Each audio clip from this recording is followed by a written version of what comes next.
എന്റെ കേസുമായി ബന്ധപ്പെട്ട് വിനേട്ടൻ ശബരിയേട്ടൻ ഒരുപാട് സഹായങ്ങൾ ചെയ്തില്ലേ ചേച്ചി?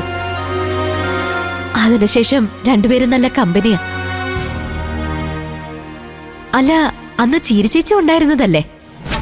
അതെ,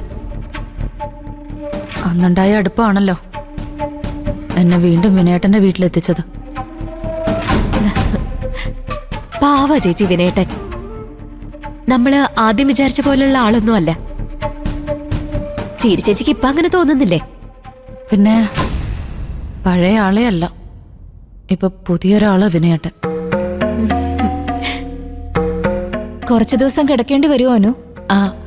ഏയ്, നാളെ ഡിസ്ചാർജ് ചെയ്യുന്ന ഡോക്ടർ പറഞ്ഞിരിക്കുന്നത്.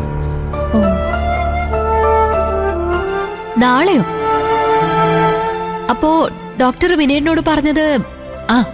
അത് അപ്പോഴത്തെ ഒരു സിറ്റുവേഷനിൽ പറഞ്ഞതാ. അതെ, പിന്നീടല്ലേ ശരിയായ ട്രീറ്റ്മെന്റ് നടന്നത്. അതിനുശേഷം ചിരി ഓക്കെ ആയി. ഇപ്പൊ വലിയ പ്രശ്നമൊന്നുമില്ല. ഇനി വീട്ടിൽ പോയിട്ട് റെസ്റ്റ് എടുത്താൽ മതി. ആണോ? അപ്പോ വിനേട്ടന് സന്തോഷമായി കാണുമല്ലോ. പിന്നെ ചിരി ചേച്ചി എന്താ പറഞ്ഞത്? വിനേട്ടന്റെ വിഷമം ഇപ്പോഴും മാറിയിട്ടില്ലെന്ന്. എനിക്കങ്ങനെയാ തോന്നിയ.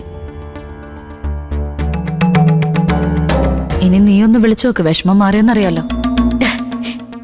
ഞാൻ വിളിക്കുന്നില്ല, ശബരിയേട്ടൻ വിളിച്ചോളും. അവരിപ്പോ എന്തും പരസ്പരം മനസ്സ് തുറന്ന് സംസാരിക്കുന്നവരാ.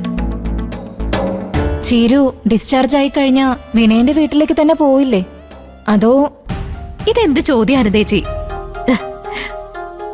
വിനേട്ടന്റെ വീട്ടിലല്ലേ ചിരി ചേച്ചിയുടെ മക്കളുള്ളത്? അവിടെ നിന്നല്ലേ ചേച്ചി ഇങ്ങോട്ട് വന്നത്. പിന്നെ അങ്ങോട്ടേക്ക് തന്നെയല്ലേ ചിരി ചേച്ചി പോവുക, അല്ലേ ചേച്ചി? തീരുമാനിച്ചിട്ടില്ല ദയ.